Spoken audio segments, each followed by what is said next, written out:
السلام علیکم my dear viewers, ہم ڈراموں، فلموں، گانوں اور اس طرح کے ملتے جلتے کانٹینٹ کو اپنا بہت سارا قیمتی وقت دے دیتے ہیں اور ہمیں احساس بھی نہیں ہوتا، لیکن جہاں بات آئے اسلامک کانٹینٹ کی، ہمیں 5 منٹ دینا بھی مشکل لگتا ہے۔ میری آپ سب سے درخواست ہے کہ میری اس ویڈیو کو آخر تک ضرور دیکھیں۔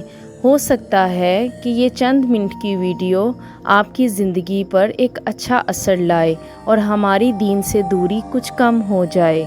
صاحب حدیث روح البیان نے بسم اللہ الرحمن الرحیم کے تحت ایک حدیث نقل فرمائی ہے کہ جب حضور صلی اللہ علیہ وآلہ وسلم معراج میں تشریف لے گئے اور جنتوں کی سیر فرمائی تو وہاں 4 نہریں ملاحظہ فرمائیں، ایک پانی کی، دوسری دودھ کی، تیسری شراب طہور کی اور چوتھی شہد کی۔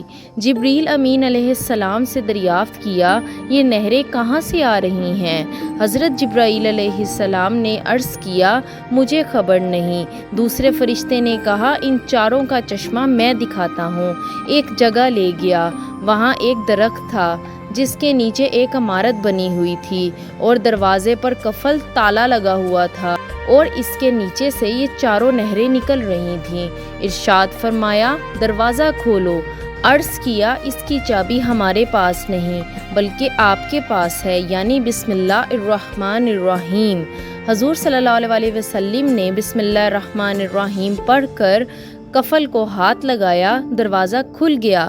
اندر جا کر ملاحظہ فرمایا کہ ایک عمارت میں 4 ستون ہیں اور ہر ستون پر لکھا ہوا ملاحظہ فرمایا بسم اللہ الرحمن الرحیم، اور بسم اللہ کی میم سے پانی جاری ہے اور اللہ کی ہا سے دودھ جاری ہے، طہور جاری ہے، اور رحیم کی میم سے شہد۔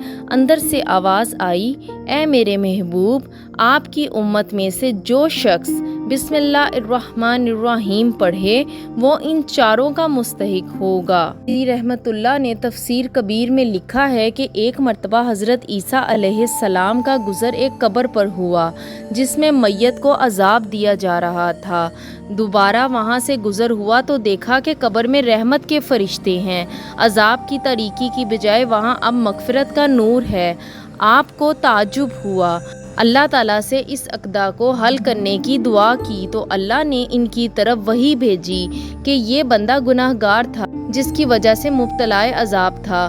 مرتے وقت اس کی بیوی امید سے تھی، اس کا بچہ پیدا ہوا، وہ بچہ مکتب میں داخل کر دیا گیا۔ استاد نے اسے پہلے دن بسم اللہ الرحمن الرحیم پڑھائی۔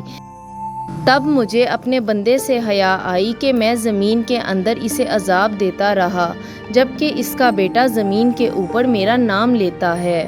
سبحان اللہ۔